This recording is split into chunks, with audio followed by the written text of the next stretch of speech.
The greatest basketball player who ever lived almost quit the sport at age 16. Michael Jordan, the man who won 6 NBA championships and became a global icon, once sat in his bedroom writing a letter with tears in his eyes. He had just been cut from his high school basketball team. Everyone was laughing at him. He wanted to give up on his dreams forever, but instead of quitting, he made 4 promises to himself, promises so powerful they would shape the next 44 years of his life.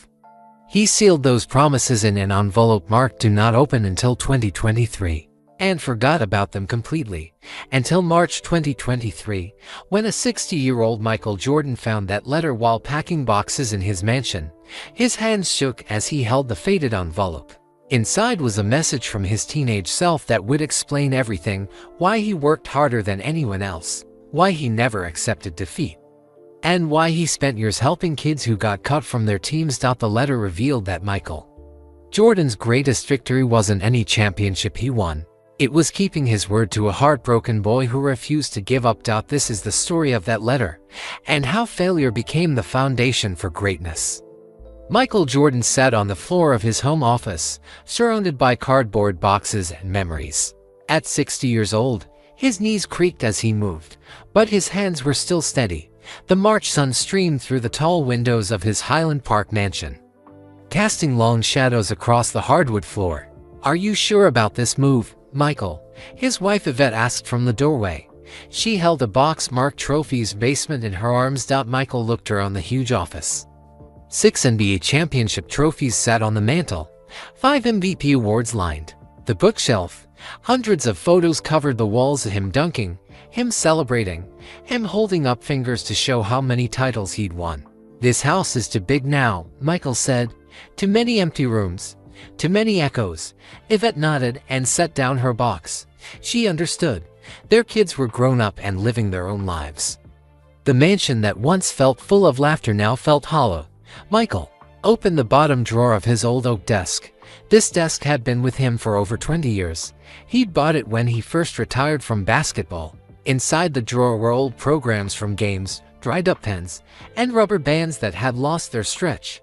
But in the very back, wedged behind a stack of faded photos, his fingers found something unexpected: an envelope, old and yellowed with age. Michael pulled it out carefully. The paper felt fragile, like it might crumble in his hands, and faded blue ink, written in handwriting he recognized as his own, were the words, "Do not open until 2023. His heart started beating faster. "What's that?" Yvette asked, walking over to him. Michael stared at the envelope. His teenage handwriting looked so different from how he wrote now. The letters were bigger, more careful, like he was trying to make sure every word was perfect. I wrote this when I was 16, Michael said, his voice barely above a whisper. Yvette sat down on the floor beside him. "When you were 16, that's over 40 years ago." Michael turned the envelope over.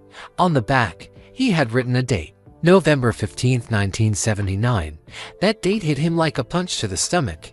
He remembered that day clearly. It was the worst day of his teenage life. 1979, he said out loud. "That was the year I got cut from the basketball team." His hands started to shake. He could still remember how it felt to see that team list without his name on it. The embarrassment, the shame, the way other kids looked at him with pity in their eyes. "You never told me you wrote yourself a letter," Yvette said softly. "I forgot about it," Michael admitted. "I must have hidden it in this desk when I bought it. All these years, it's been sitting right here." He held the envelope up to the light. He could see writing inside, but couldn't make out the words. Whatever his 16-year-old self had written was waiting for him. "Are you going to open it?" Yvette asked. Michael's hands were shaking harder now. He set the envelope down on the floor between them. "I'm scared too," he said. "Scared? You?" The man who hit the winning shot in the championship game. The man who never backed down from any challenge. Michael laughed, but it sounded hollow. "That's different. This is from the worst time in my life. When I thought I wasn't good enough. When I thought I'd never be good enough." He picked up the envelope again. It felt heavier than it should have, like it contained more than just words on paper. "What if I wrote something I don't want to remember?" he asked. What if it changes how I think about everything that happened? After, Yvette reached over and put her hand on his arm. Michael, you became the greatest basketball player who ever lived. You won 6 championships. You inspired millions of people. Whatever that boy wrote, you proved him right or you proved him wrong. Either way, you won. Michael nodded, but he still didn't open the letter. Instead, he thought back to November 1979. He was a sophomore at Laney High School in Wilmington, North Carolina. He was 5 feet 10 inches tall and dreamed of playing on the varsity basketball team. He remembered running to check the team list that day. He remembered his best friend Leroy Smith's name being there. He remembered his name not being there. He remembered running to the bathroom and throwing up from embarrassment. That night, he had locked himself in his bedroom. His mother Delors had tried to talk to him through the door. His father James had sat in the hallway, telling him that failure was just a teacher in disguise. But Michael hadn't listened. He had been too angry, too hurt, too ashamed. Apparently, he had also written himself a letter. I need to know what I wrote, Michael said finally, but not yet, not right now. He carefully placed the envelope on top of the desk. It sat there like a time bomb, waiting to explode his memories into pieces. When Yvette asked, Michael looked out the window at the March afternoon. In a few months, it would be summer. Basketball season would be over. The world would be quiet. Soon, he said, when I'm ready to face that 16-year-old boy again. But, as he said it, Michael wondered if he would ever really be ready. Some doors, once opened, could never be closed again, and this letter might be one of them. That night, Michael couldn't sleep. He kept thinking about November 15, 1979. The memories came flooding back like water through a broken dam. He was 16 years old again, walking down the hallway at Emsley Laney High School in Wilmington, North Carolina. The school smelled like floor wax and teenage dreams. Basketball tryouts had ended the week before, and Coach Clifton Pop Herring was supposed to post the varsity team list that morning. Michael had been so confident. He was one of the best players on the junior varsity team the year before. He had grown 2 inches over the summer. His jump shot was getting better every day. His best friend Leroy Smith was 6 feet 7 inches tall and would definitely make varsity. They had talked about playing together all summer. We're going to dominate, Leroy had said. You and me, taking this team to the state championship. Michael believed it. He had dreamed about wearing the red and white varsity uniform. He had imagined hearing his name announced over the loudspeaker. He had pictured his parents in the stands, cheering as he scored the winning basket. But dreams and reality are two different things. The varsity team list was posted on the bulletin board outside the gym. A crowd of boys pushed and shoved to see it. Michael waited his turn, his heart pounding like a drum in his chest. When he finally got close enough to read the list, he scanned it quickly. The names were written in Coach Herring's neat handwriting: Smith, Leroy Davis, Tommy Johnson, Robert Williams, Kevin Peterson. Michael read the list again, slower this time. His name wasn't there. He read it a third time, then a fourth. Still no Michael Jordan. Jordan didn't make it. Someone whispered behind him. Really? I thought for sure he would. Coach must have seen something we didn't. The words felt like knives in his back. Michael's face burned with embarrassment. He pushed through the crowd and ran to the nearest bathroom. He locked himself in a stall and threw up. When he came out, kids were pointing and whispering. Some laughed behind their hands. Others just stared. Michael had never felt so small in his life. The rest of the school day was a nightmare. In every class, kids asked him about the team. I heard you got cut, they said. Is it true? Some of them seemed sorry for him. Others seemed happy. Both reactions made him feel worse. Leroy found him at lunch. Man, I'm sorry, his best friend said. I thought for sure you'd make it. Yeah, me too, Michael said, staring at his untouched sandwich. Coach said he might call up some JV players later in the season. You still have a chance. But Michael wasn't listening.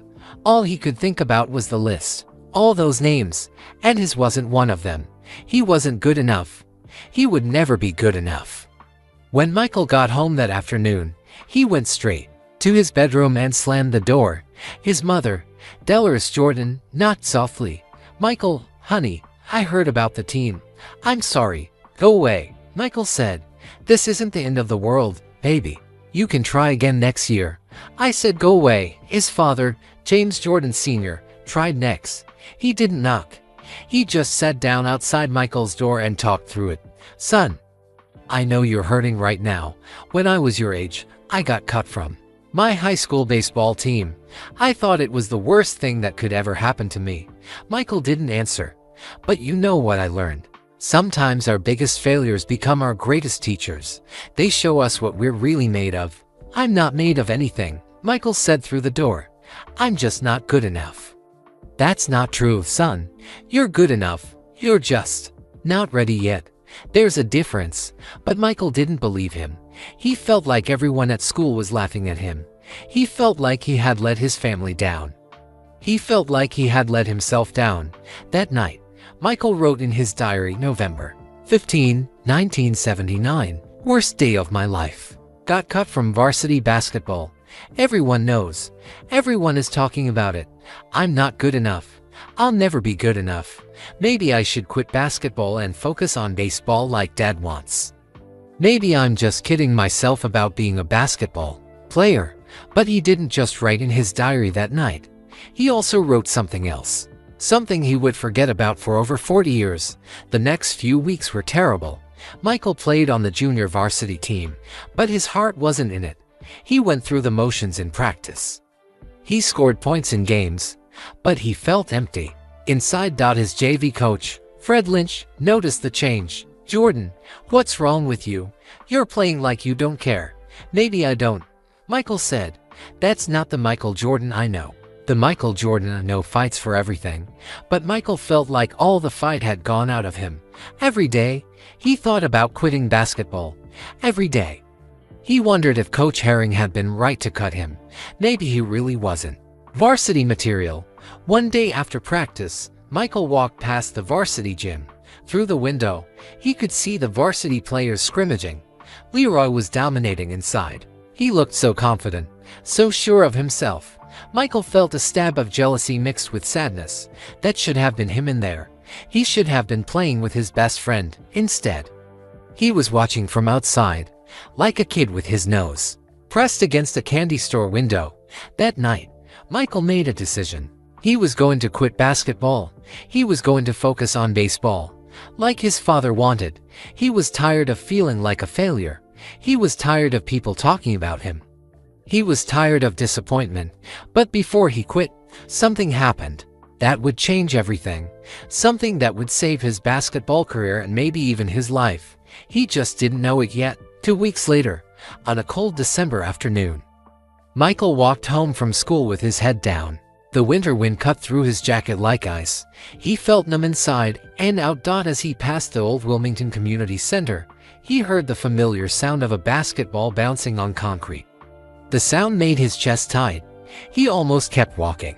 But something made him stop and look. Through the chain-link fence, he saw men shooting baskets alone on the outdoor court. The man looked to be in his 40s, tall and lean, with graying hair at his temples. He moved like someone who had played serious basketball before. His shots were smooth and clean. Michael watched for a few minutes. The stranger made shot after shot, jump shots from the free throw line, hook shots from close to the basket, even some long shots from way outside. He never seemed to miss. "You look like you're carrying the weight of the world on your shoulders," the man called out. Michael realized he had been staring. "Sorry," he said. "I was just watching." The man walked over to the fence. Up close, Michael could see kind eyes and a gentle smile. "No need to apologize. I'm Marcus Williams. I'm visiting from Chicago for a few weeks." "Michael Jordan," Michael said quietly. "Well, Michael Jordan, you want to come in here and shoot some hoops? I could use the company." Michael hesitated. He hadn't touched a basketball outside of practice since he got cut. "I'm not very good," he said. Marcus laughed. "Neither was I when I started. Come on, the gate's open." Something about Marcus's voice made Michael feel safe. He walked through the gate and onto the court. Marcus tossed him the ball.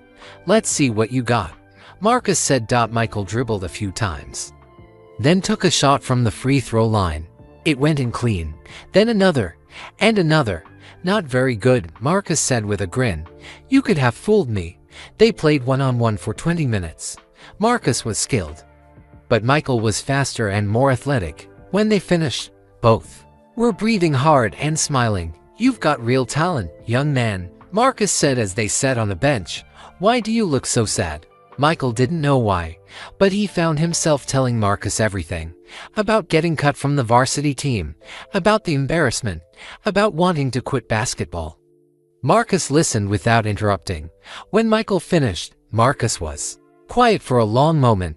You know, Marcus said finally, I got cut from my high school basketball team too. Michael looked up in surprise. Really? Really? Twice, actually. Once as a sophomore, once as a junior. What happened the first time? I was devastated. Just like you are now. I thought it meant I wasn't good enough. I almost quit. But you didn't. Marcus shook his head. An old coach told me something that changed my whole perspective. He said getting cut doesn't mean you're not good enough. It means you're not ready yet. There's a big difference. Michael had never thought of it that way. What's the difference? Not good enough means you'll never make it. Not ready yet means you can still improve. It means you have work to do. But the work will pay off. Marcus stood up and grabbed the basketball. You know about David Thompson? Michael shook his head. David Thompson was one of the greatest college basketball players ever. Played for North Carolina State. Later played in the NBA. Amazing player. What about him? He got cut from his high school team his sophomore year. Just like you. His coach thought he was too small and not skilled enough. Michael's eyes widened. Really? Really? But instead of quitting, David used that rejection as fuel. He practiced harder than anyone else. He got stronger, faster, better. By his senior year, colleges were fighting over him. Marcus passed the ball back to Michael. The question is, what are you going to do? Are you going to let this cut define you, or are you going to let it drive you? Michael bounced the ball slowly. I don't know. Everyone at school is talking about it. They all think I'm a failure. Who cares what they think? Marcus said. The only opinion that matters is yours. Do you love basketball? Yes. Do you believe you can get better? Michael thought about it. Deep down, he knew he could improve. He was still growing. His skills were still developing. Yes, he said. Then you have everything you need. The cut isn't your end, Michael. Your beginning. They talked for another hour as the sun set over Wilmington. Marcus told him about other players who had been cut and came back stronger. He talked about the importance of using pain as motivation. Champions aren't made when everything goes right, Marcus said. Champions are made when everything goes wrong and they choose to keep fighting anyway. When it was time to leave, Marcus walked Michael to the gate. Will I see you again? Michael asked. I'll be around for a few more weeks. If you want to keep working on your game, meet me here tomorrow after school. Michael nodded. I'll be here. As Michael walked home, he felt something he hadn't felt in weeks. Help. For the first time since getting cut, he was thinking about basketball in a positive way. That night, he sat at his desk in his bedroom. He pulled out a piece of paper and started writing. He wasn't sure why, but he felt like he needed to capture this moment, this feeling, this promise he was making to himself. He wrote for almost an hour, pouring his heart onto the paper. When he finished, he looked at what he had written. It was a letter to his future self. He folded the letter carefully and put it in an envelope. On the front, he wrote, "Do not open until 2023. He wasn't sure why he picked that year. It just felt right, far enough in the future that he would be a completely different person. Michael hid the letter in his desk drawer, behind some old photos. Then he went to bed with a smile on his face for the first time in weeks. Tomorrow, he would start working harder than he ever had before. Tomorrow, he would begin his journey back to the basketball team. Tomorrow, he would start becoming Michael Jordan. But first, Michael needed to finish his letter. He sat at his wooden desk in his bedroom, the lamp casting a warm circle of light on the blank paper. Outside his window, Wilmington was quiet except for the sound of wind through the trees. Michael held his pen and thought about what Marcus had told him. About David Thompson. About champions being made when everything goes wrong. About the difference between not being good enough and not being ready yet. He started writing. Dear future Michael, I'm writing this on November 30th, 1979. 3 weeks ago was the worst day of my life. I got cut from the basketball team. Everyone thinks I'm a failure. Sometimes I think they're right. I felt like quitting. I wanted to give up on basketball forever. But today I met a man named Marcus Williams who changed how I think about everything. Michael paused and looked out his window. He could see the community center in the distance where he had met Marcus. Tomorrow he would go back there and start working harder than he ever had before. He continued writing, Marcus told me that getting cut doesn't mean I'm not good enough. It means I'm not ready yet. He's right. I'm not ready yet. But I'm going to get ready. So I'm making you some promises, future Michael. I'm making promises that I will keep no matter what. Michael's hand was steady as he wrote the most important words of his life. Promise number 1, I will never let anyone outwork me. Ever. I will be the first person in the gym and the last person to leave. I will practice when other kids are sleeping. I will practice when other kids are playing video games. I will practice until my hands bleed and my legs shake. No one will want it more than me. Promise number 2, I will turn this pain into power. Every time someone doubts me, I will use it as fuel. Every time someone says I can't do something, I will prove them wrong. This cut will not break me. It will make me stronger. Promise number 3, I will prove that getting cut was the best thing that ever happened to me. I know that sounds crazy right now, but I believe it's true. If I had made varsity this year, maybe I would have gotten comfortable. Maybe I would have stopped working so hard. Getting cut gave me something I didn't have before, hunger. Michael stopped writing and thought about his next promise. This one was harder to put into words, but it felt important. Promise number 4, when I'm famous someday, and I will be famous, I'll find a way to help other kids who get cut from their teams. I'll show them that failure is just the beginning, not the end. I'll prove that dreams don't die when someone tells you no. They just get stronger. Michael looked at what he had written for promises to his future self, but there was one more thing he needed to say, something that felt even more important than the promises. Future Michael, I want you to remember something. The boy who got cut from the team is still inside you. Don't ever forget him. Don't ever forget how it felt to not be good enough. That feeling is your superpower. It's what will drive you when things get easy. It's what will push you when everyone else stops pushing. When you read this letter in 2023, I want you to remember that your greatest strength came from your greatest weakness. The cut saved you. The rejection made you. The failure was actually success in disguise. Never forget the boy who wasn't ready yet. He's the reason you became great. Love, past Michael. I want to thank Coach Herring for cutting me. I know that sounds weird, but I think he saved my basketball career. If I had made varsity this year, I might have thought I was already good enough. I might have stopped improving. Getting cut showed me how much work I still need to do. Someday, I want to shake his hand and thank him for making me hungry. P.S. I'm going to bury something in the backyard tomorrow. A time capsule.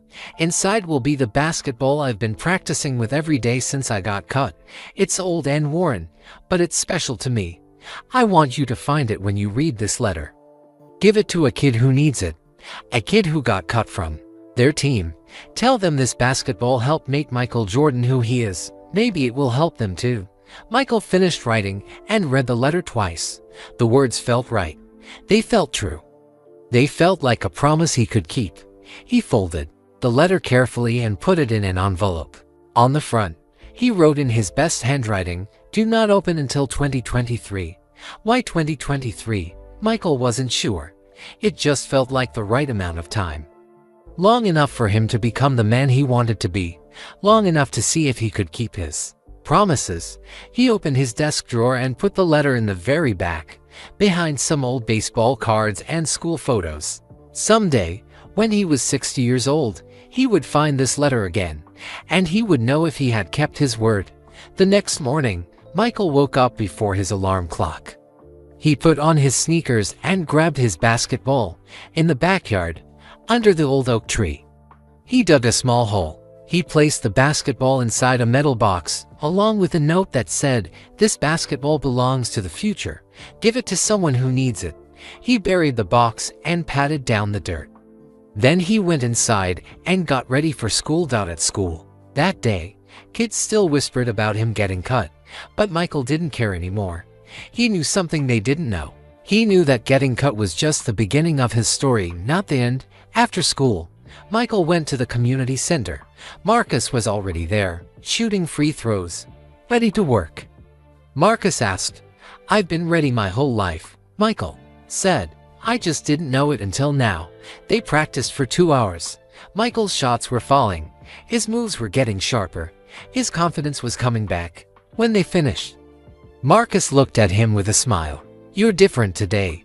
What changed? Michael thought about the letter hidden in his desk, about the promises he had made to himself, about the basketball buried in his backyard. "I figured out who I am," Michael said. "I'm not the kid who got cut. I'm the kid who's going to prove that getting cut was the best thing that ever happened to him." Marcus nodded. That's the attitude of a champion. As Michael walked home that evening, he felt like a different person than he had been that morning. The boy who wanted to quit basketball was gone. In his place was a young man with a mission. Michael Jordan was about to begin the greatest comeback in basketball history. And it all started with a letter. Over the next 4 months, Michael Jordan became a different person. He woke up every morning at 5:30 a.m. before the sun came up. He would eat a quick breakfast and run to the community center. Marcus was always there waiting for him. Champions are made in the dark, Marcus would say, when no one is watching, when no one is cheering, when it's just you and your dreams. They worked on everything: shooting, dribbling, defense, footwork. Michael's hands got blistered from dribbling so much. His legs ached from running drills, but he loved every minute of it. "Why do you work so hard?" Marcus asked him one morning in January. Michael thought about his letter, about the promises he had made. "Because I have something to prove," he said. "To who?" "To everyone who thinks I'm not good enough. To Coach Herring who cut me. To myself." Marcus smiled. That's the right answer. At school, Michael's friends noticed the change. He ate lunch faster so he could go to the gym and shoot baskets. He went to bed earlier so he could wake up for morning practice. He stopped watching TV and started watching basketball games on tape, studying how the best players moved. "You're obsessed," his friend Tony said one day. "All you think about is basketball." "That's the point," Michael said. Even his parents saw the difference. His mother, Dolores, found him in the driveway at 11 p.m. one night, shooting baskets in the dark. "Michael, honey, you need to come inside. You have school tomorrow."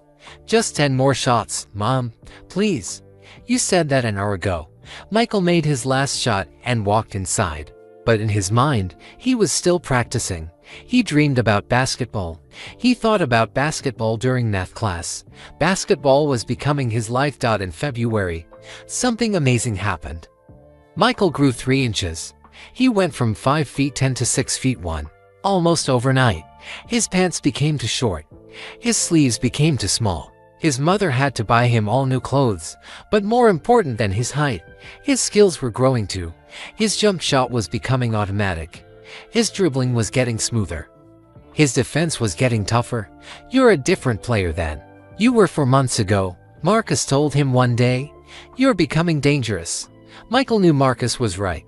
He could feel it in his bones. He was getting better every single day. In March, Coach Fred Lynch called Michael into his office after JV practice. "Jordan, I've been watching you," Coach Lynch said. "You're playing like a man possessed. What's gotten into you?" "I just want to get better, Coach." "Well, it's working. You scored 35 points last night. That's a school record for JV. Michael smiled, but he wasn't satisfied. 35 points was good, but he wanted more. He wanted to be so good that no coach could ever cut him again. The JV season ended with Michael averaging 28 points per game. Other schools started hearing about the kid from Laney who had been cut from varsity but was tearing up the JV league. One day in April, Marcus didn't show up at the community center. Michael waited for 2 hours, but Marcus never came. The next day, the same thing happened. On the third day, Michael asked the maintenance man at the center if he had seen Marcus. The man from Chicago, he left town yesterday, said his business here was finished. Michael felt sad that Marcus was gone, but also grateful. Marcus had taught him everything he needed to know. Now it was time to prove he could do it alone. That spring and summer, Michael practiced harder than ever. He grew another inch, reaching 6 feet 2. His body was getting stronger. His confidence was growing. When basketball season started in November 1980, Michael was ready. Coach Herring posted the varsity tryout schedule in September. Michael's name was on the list. This time, he wasn't nervous. He was excited. During tryouts, Michael dominated. He outplayed seniors who had been on varsity for years. He scored at will. He played defense like his life depended on it. The other players noticed. "Jordan's a different player this year," they whispered. "He's scary good." Leroy Smith, who was now a senior and the team captain, pulled Michael aside after one practice. "Man, what happened to you? You're playing like you're angry at the world." "I am angry," Michael said, "and I'm going to stay angry until I prove what I can do." When Coach Herring posted the varsity team list in November 1980, Michael's name was at the top. Not only had he made the team, he was going to be a starter. Michael stared at his name on the list. He remembered standing in this same spot exactly 1 year ago, looking for his name and not finding it. The boy who had been cut was gone. In his place stood a young man who had turned rejection into fuel. That night, Michael called his parents into his room. He wanted to tell them about the letter he had written a year ago, about the promises he had made, about how getting cut had actually saved his basketball career. But when he opened his desk drawer to get the letter, it wasn't there. He searched through everything: old papers, pencils, baseball cards. The letter was gone. "What are you looking for, honey?" his mother asked. "Nothing important," Michael said. "I just thought I had left something here." Michael had forgotten that he had moved the letter when he cleaned out his desk a few months earlier. He had put it in a box with other old papers and stored it in the basement. The letter would stay there, forgotten, for the next 43 years. But the promises he had made in that letter lived on in Michael's heart. Every day, he worked to keep his word to his future self. His varsity career was about to begin. College scouts were already asking about him, but Michael knew this was just the start. He had promises to keep, dreams to chase, and a letter waiting for him in the future. The boy who got cut was becoming the man who would never lose. Michael's senior year at Laney High School was magical. He averaged 29 points per game and led his team to the state playoffs. College scouts filled the gym every night, watching him play. They took notes on everything: how he moved, how he shot, how he thought about the game. "That Jordan kid is special," they whispered to each other. "He plays like he's angry at the basketball." By spring of 1981, over 300 colleges wanted Michael to play for them. Duke University called every week. North Carolina State sent letters every day. Even UCLA from California was interested. But Michael had his heart set on one school, of the University of North Carolina at Chapel Hill. Their coach, Dean Smith, was known for developing great players. He had coached Olympic teams and NBA stars. When Coach Smith visited Michael's home in Wilmington, Michael's parents were impressed. Coach Smith didn't just talk about basketball. He talked about education, character, and preparing young men for life after sports. "Michael has incredible talent," Coach Smith told James and Delores Jordan. "But more importantly, he has the work ethic to reach his full potential. That's rare. Will he get to play right away?" Michael's father asked. Coach Smith smiled. "He earns it, yes. At Carolina, everything is earned, nothing is given." That was exactly what Michael wanted to hear. He had learned that the best things in life came through hard work, not through gifts. In September 1981, Michael arrived at the University of North Carolina. The campus was beautiful, with old brick buildings and tall trees everywhere. But Michael wasn't there to sightsee. He was there to become the best basketball player he could be. His freshman teammates included future NBA players like James Worthy and Sam Perkins. These guys were older, stronger, and more experienced than Michael. At first, he felt like the scared sophomore who got cut from varsity all over again. "Don't worry, young fella," James Worthy told him after their first practice, "We all felt nervous when we got here. You'll find your place." Coach Smith ran tough practices. He demanded perfect execution of every play. He made his players study game film for hours. He taught them that basketball was as much about thinking as it was about athletic ability. "Basketball is not about one player," Coach Smith told his team. "It's about 5 players working as one. The player who makes his teammates better is more valuable than the player who just scores points." Michael listened carefully. He had always been a scorer, but Coach Smith was teaching him to be a complete player. He learned to pass the ball at the right time. He learned to play better defense. He learned to make his teammates look good. During his freshman year, Michael came off the bench. He averaged 13 points per game, which was good for a rookie, but he wanted more. He wanted to be a starter. He wanted to be the best player on the team. "Patience, Michael," Coach Smith told him. "Your time will come. Keep working." Michael's time came sooner than anyone expected. In March 1982, North Carolina made it to the NCAA championship game against Georgetown University. Georgetown had a giant center named Patrick Ewing who was supposed to be the best college player in America. The championship game was played in New Orleans. Michael's parents flew down to watch. So did many people from Wilmington, including some of his old coaches and teammates. With 32 seconds left in the game, North Carolina was losing 60-61. Coach Smith called timeout and drew up a play. The ball was supposed to go to James Worthy, the team's best player, but when the play started, Georgetown's defense was focused on Worthy. Michael was standing alone on the left side of the court, 16 feet from the basket. Worthy saw Michael open and passed him the ball. Michael caught it, looked at the basket, and shot without hesitation. The ball went through the net clean. North Carolina 63, Georgetown 62. Georgetown missed their last shot. North Carolina had won the national championship, and Michael Jordan, the freshman from Wilmington who had been cut from his high school team, had made the winning shot. After the game, Michael was surrounded by reporters. "How does it feel to make the biggest shot in college basketball?" they asked. "It feels good," Michael said, "but this is just the beginning.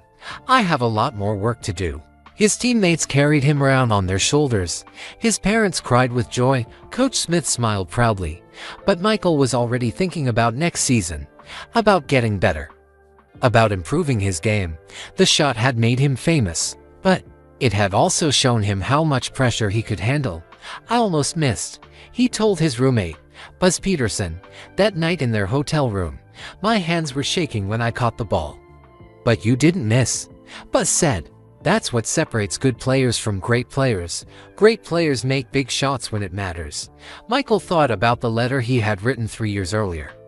He had promised to prove that getting cut was the best thing that ever happened to him. Making this shot felt like the first step in keeping that promise.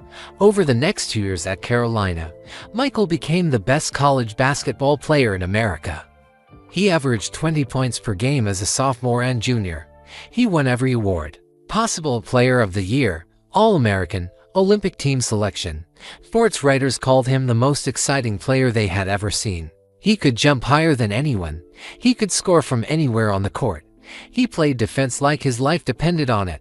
But more importantly, he was learning lessons that would help him for the rest of his career. Coach Smith taught him about leadership, teamwork, and handling pressure. He learned that individual success meant nothing without team success. In 1984, after his junior year, Michael made a difficult decision. He was going to leave college early and enter the NBA draft. Some people thought he was making a mistake. "You should stay in school one more year," his father advised. "Get your degree first." "I'll come back and finish my degree later, Dad," Michael said. "But I'm ready for the NBA now.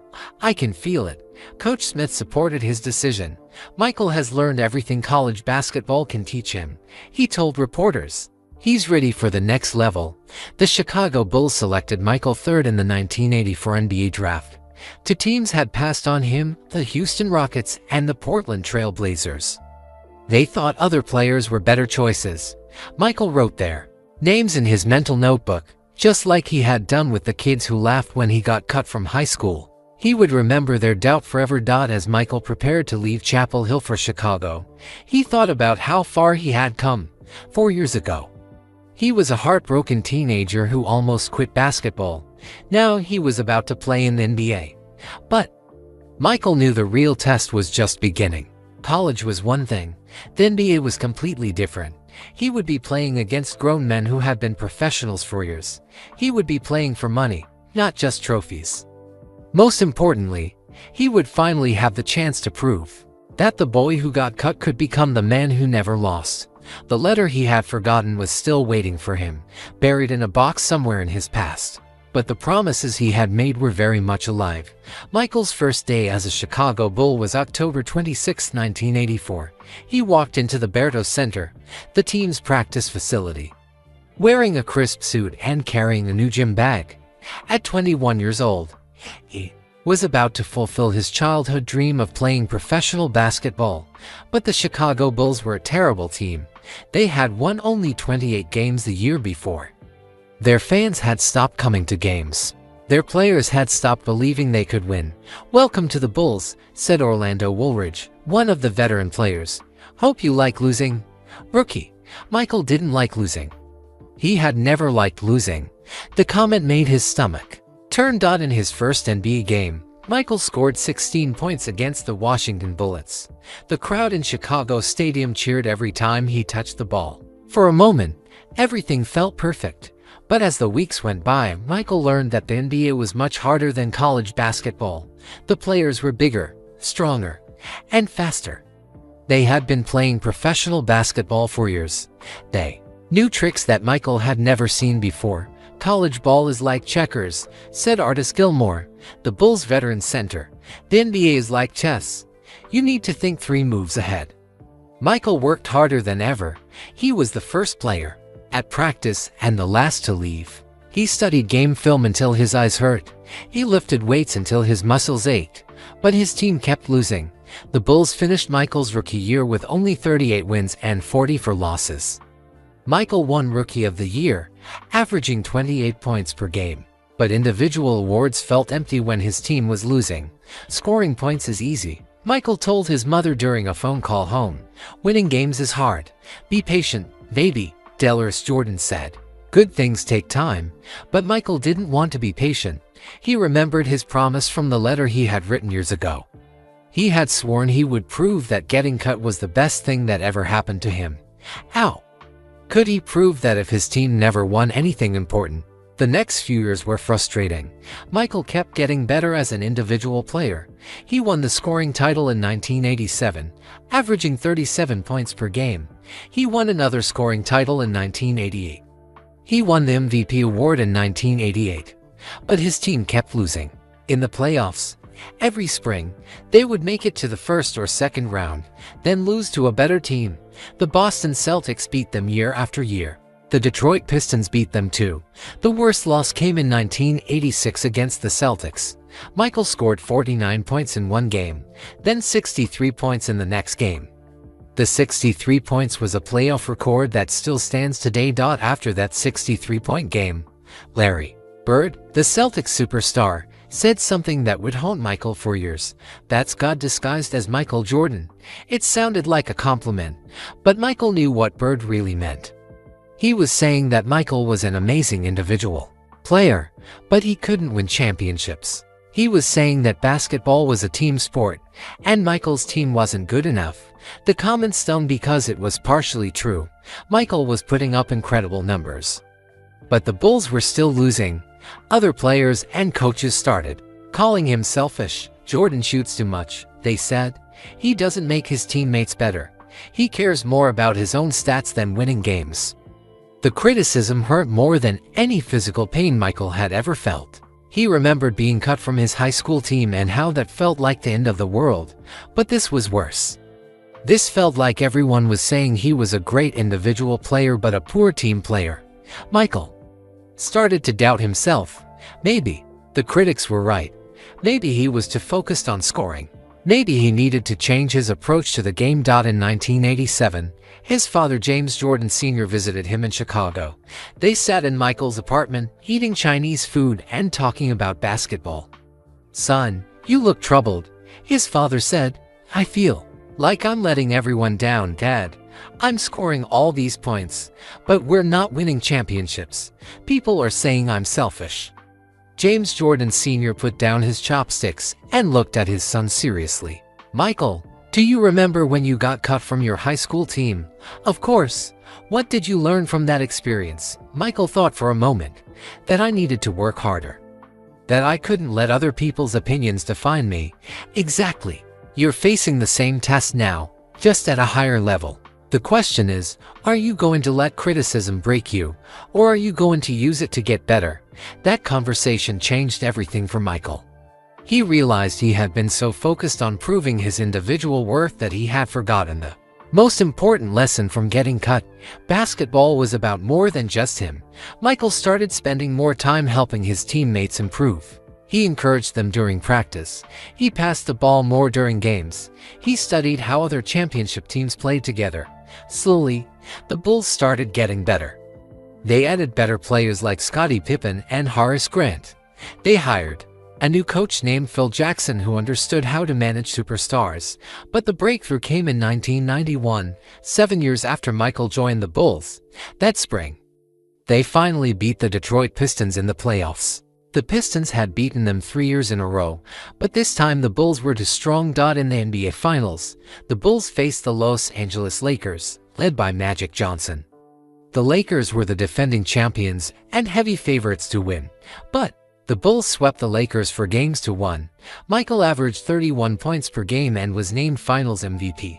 When the final buzzer sounded, he collapsed on the floor and cried. "This is for everyone who said I couldn't win the big one," he said through his tears. "This is for everyone who said I was just a scorer." As Michael held the championship trophy, he thought about the letter he had written 12 years earlier.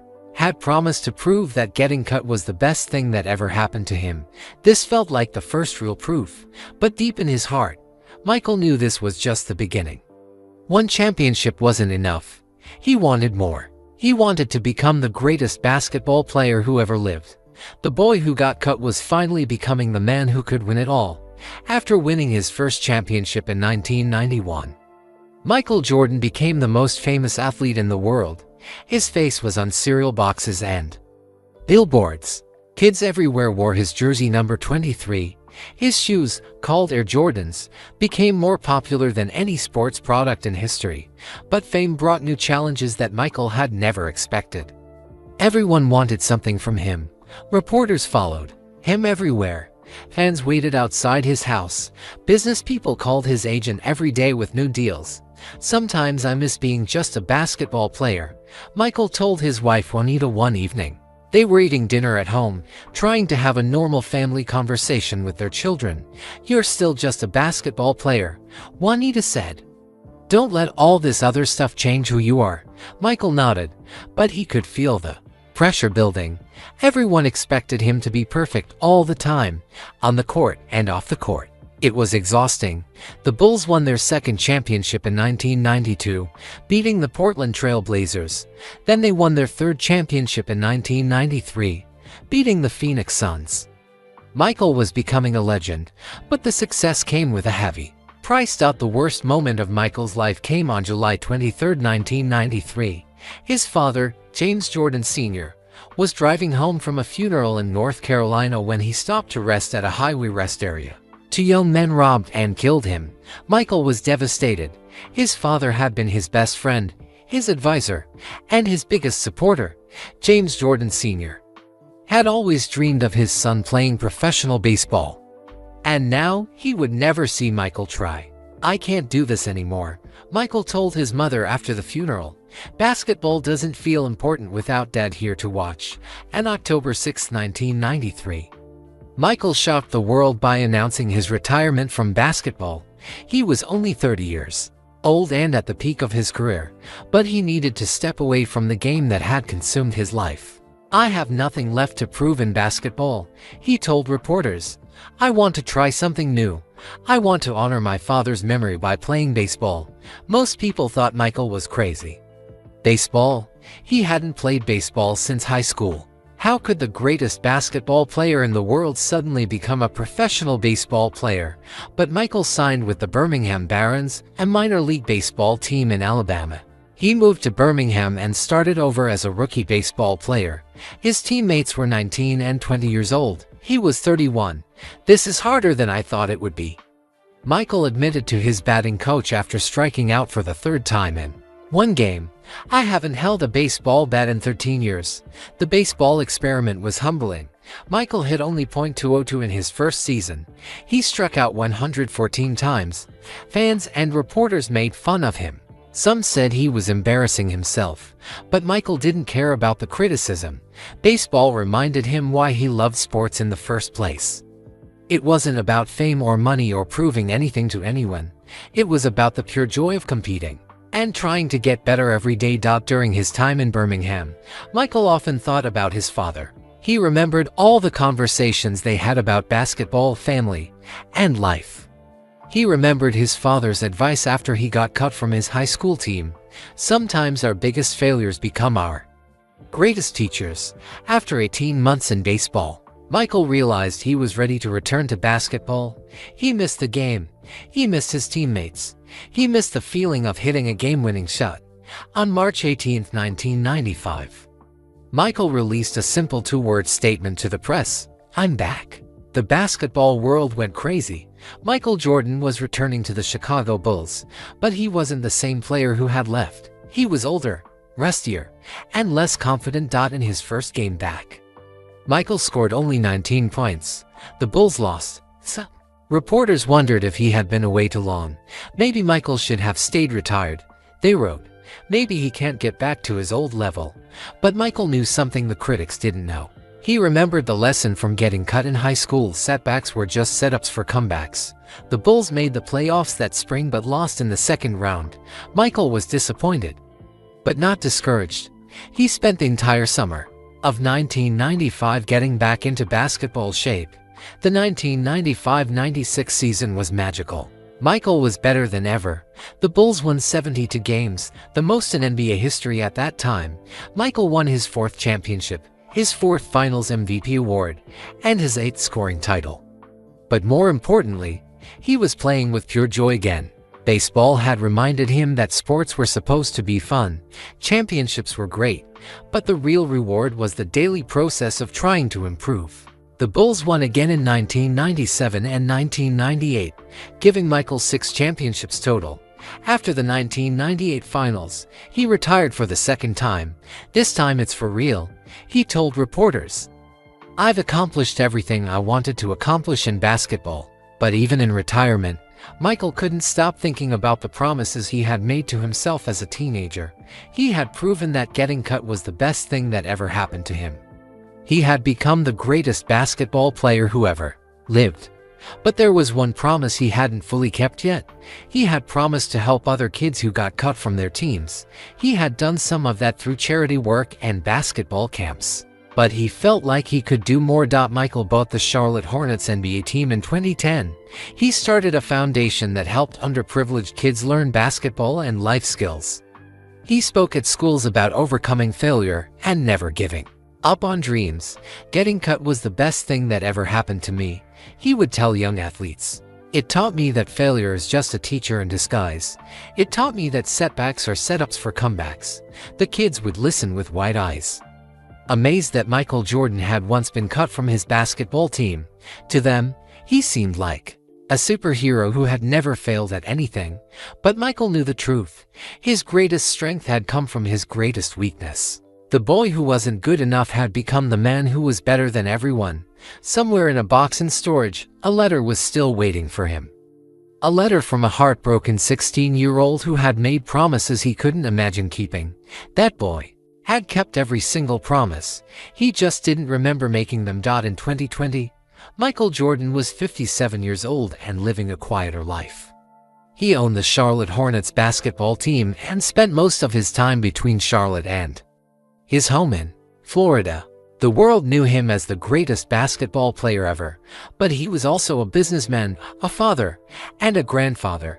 That spring, something happened that would change everything. A letter arrived at the Hornets office, addressed to Michael Jordan personally, his assistant, Mario, brought it to his attention because it seemed different from the usual fan mail. The letter was handwritten on school notebook paper. The return address showed it was from Wilmington, North Carolina, Michael's hometown. "This one feels special, Mr. Jordan," Maria said. "Maybe you should read it yourself." Michael opened the letter carefully. It was from a woman named Angela.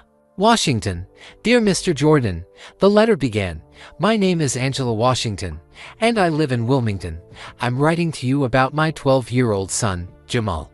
He just got cut from his middle school basketball team, and he's heartbroken. He knows that you got cut from your team too, when you were young. He looks up to you more than anyone in the world. Could you maybe write him a letter or something? He needs to hear from someone who understands." Michael put the letter down and stared out his office window. He hadn't thought about getting cut from his high school team in years.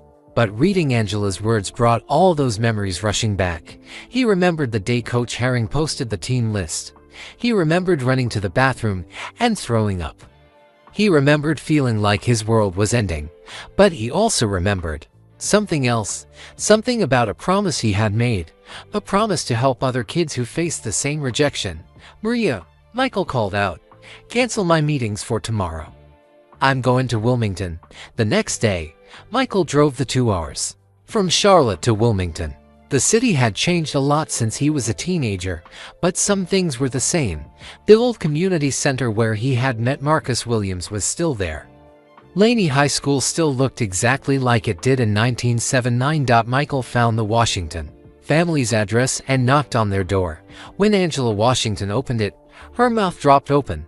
"Oh my goodness, Mr. Jordan, what are you doing here? I got your letter about Jamal." Michael said, "I wanted to meet him." Angela called for her son. Jamal came to the door slowly, his eyes wide with disbelief. He was a small kid, maybe 5'4", with big dreams and a broken heart. "Hi, Jamal," Michael said. "I hear you got cut from your basketball team." Jamal nodded, too nervous to speak. "You know what? So did I, right here in Wilmington, when I was about your age." "Really?" Jamal whispered. "Really? And it hurt so bad that I wanted to quit basketball forever." Michael spent the next 2 hours with Jamal and his family. He told them about getting cut, about wanting to give up, about the long journey from that low point to 6 NBA championships. "Getting cut doesn't mean you're not good enough," Michael told Jamal. "It means you're not ready yet. There's a big difference." Before he left, Michael made Jamal a promise. "Every time I come back to Wilmington, I'll work out with you. We'll practice together. Deal?" Jamal's eyes lit up. "Deal." Over the next 3 years, Michael kept his promise. He visited Wilmington every few months. And each time he spent hours working with Jamal on basketball skills and mental toughness. "The most important muscle in basketball isn't in your arms or legs," Michael told Jamal during one workout. "It's in your head. You have to believe you can get better every single day." Jamal improved dramatically. He grew 3 inches. His shooting got better. His confidence grew. By his freshman year in high school, he made the varsity team. But Michael's relationship with Jamal became about more than just basketball. He saw something in the boy that reminded him of himself at that age: the hunger, the determination, the refusal to give up. "Why do you spend so much time helping me?" Jamal asked. One day after practice, Michael thought about the question. Why did he do it? It wasn't like he needed good publicity or more fame. He had everything a person could want. "Because someone helped me when I needed it most," Michael said. "And because I made a promise a long time ago." "What kind of promise?" Michael paused. He had said something he didn't fully understand. What promise was he talking about? He couldn't remember making any specific promise about helping kids who got cut. "I'm not sure," he said honestly, "but I know it's important." In March 2023, Jamal was now 15 years old and one of the best players on his high school team. He had just scored 28 points in a playoff game, leading his team to victory. After the game, Jamal ran over to Michael, who had been sitting in the stands. "Did you see that shot I made at the end?" Jamal asked excitedly. "I saw it," Michael smiled. "Your dad would have been proud." Jamal's father had died in a car accident the year before. Michael had been there for the family during that difficult time, just like his own father had been there for him. "Mr. Jordan," Jamal said more seriously, "I want to thank you for everything you've done for me. You saved my basketball career. You probably saved my life." Michael felt a wave of emotion wash over him. "You saved yourself, Jamal. I just showed you that it was possible." As Michael drove home to Charlotte that night, he couldn't stop thinking about what Jamal had said, about saving his basketball career, about promises made long ago. He thought about the boy he used to be, heartbroken, embarrassed, ready to quit. And he thought about the man he had become, successful beyond his wildest dreams, but still driven by something he couldn't quite name. When he got home, his wife Yvette was waiting for him. "How did the game go?" she asked. "Jamal was amazing. He's going to be special.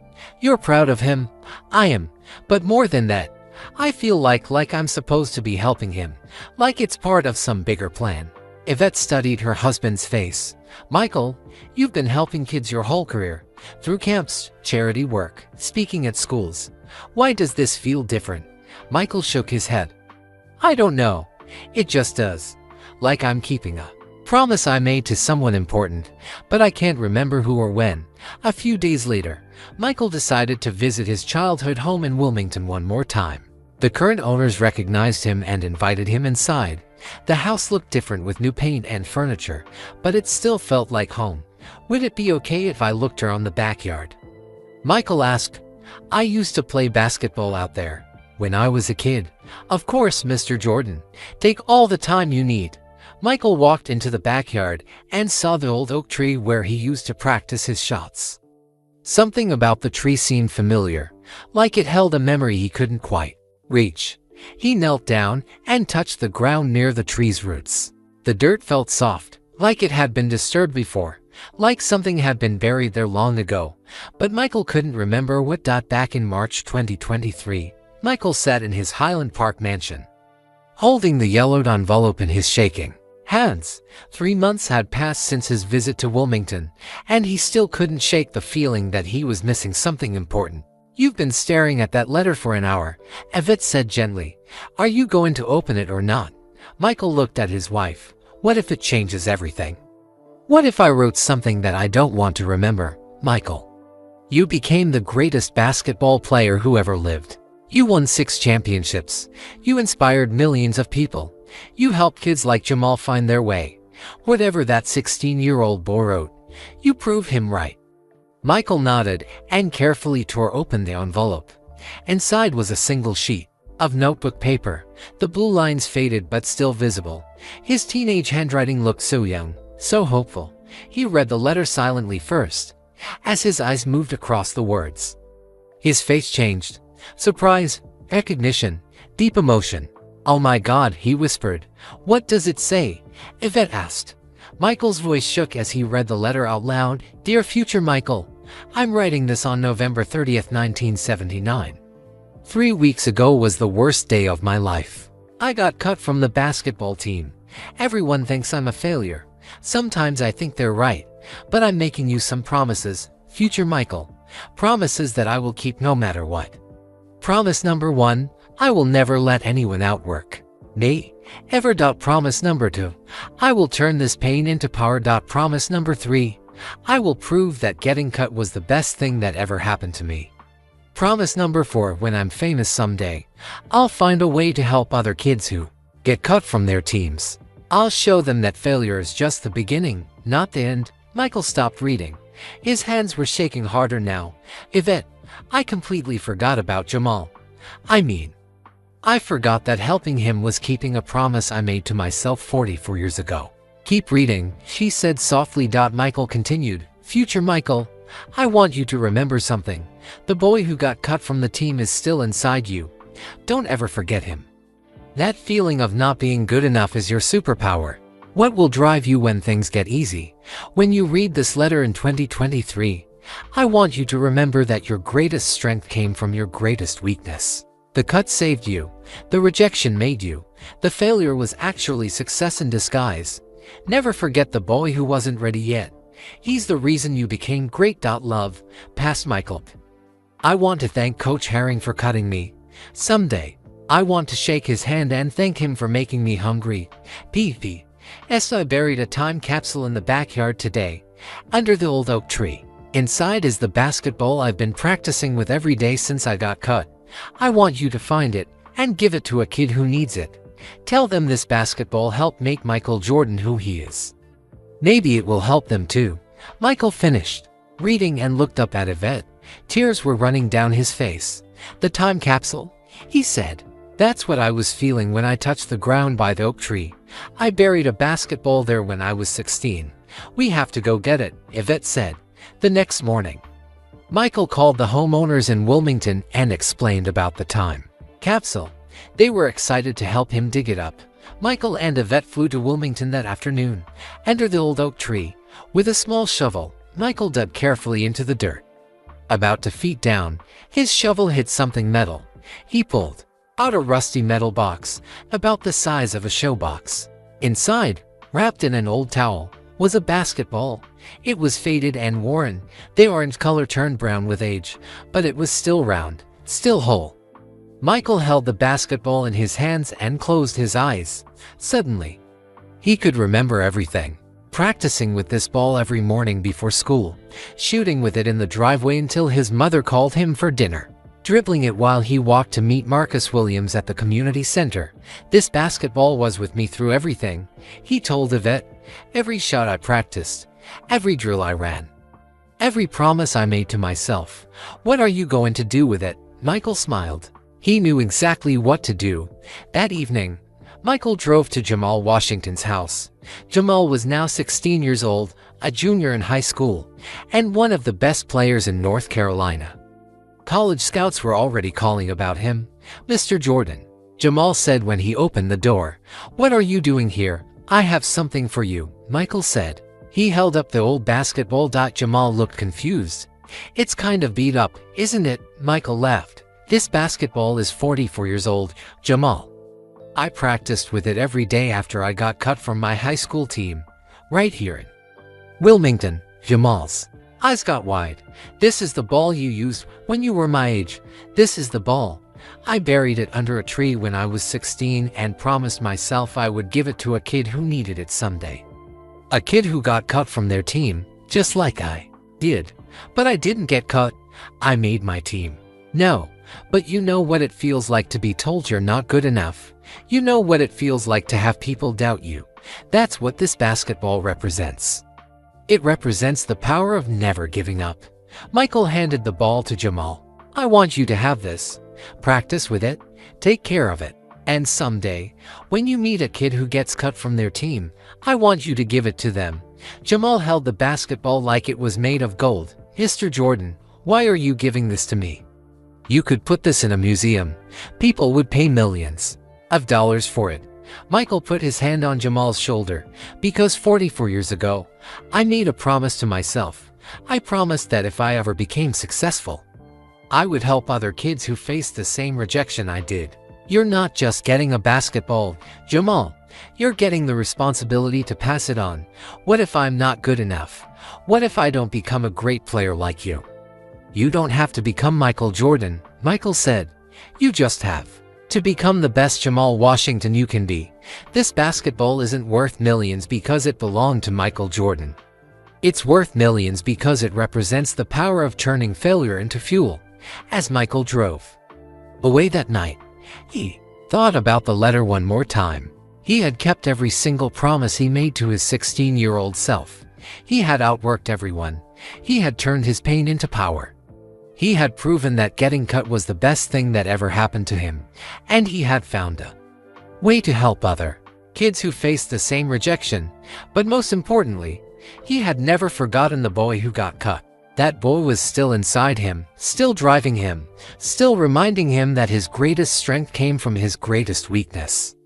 The letter had changed everything because it reminded Michael that success wasn't just about winning championships or making money. Success was about keeping promises to yourself and helping others find their way. Michael Jordan became the greatest basketball player of all time, not in spite of getting cut from his high school team, but because of it. The rejection taught him that failure was just a teacher in disguise. The cut gave him the hunger he needed to reach the top. And now, 44 years later, that same hunger lived on in a 16-year-old boy named Jamal Washington, who held an old basketball in his hands and understood that dreams don't die when someone tells you no. They just get stronger. The boy who got cut had become the man who never forgot where he came from. And the promises he made in a letter when he was heartbroken and scared had shaped not just his career, but his character. The letter revealed that Michael Jordan's greatest victory wasn't any championship he won. It was keeping his word to a -1-year-old boy who refused to give up on his dreams. Where are you listening from today? Drop a comment and let us know your city or country. We love hearing from our amazing audience around the world. If this story inspired you or taught you something new, please hit that like button right now. It really helps us reach more people who need to hear these powerful messages. And don't forget to subscribe to our channel and ring that notification bell so you never miss our latest videos filled with incredible true stories like this one. Most importantly, share this video with your friends and family. Someone in your life might need to hear Michael Jordan's message about turning failure into fuel. When we share these stories, we spread kindness and awareness that can change lives. Thank you for listening. And remember, just like Michael Jordan learned, you're not defined by your setbacks. You're defined by how you respond to them. See you in the next video.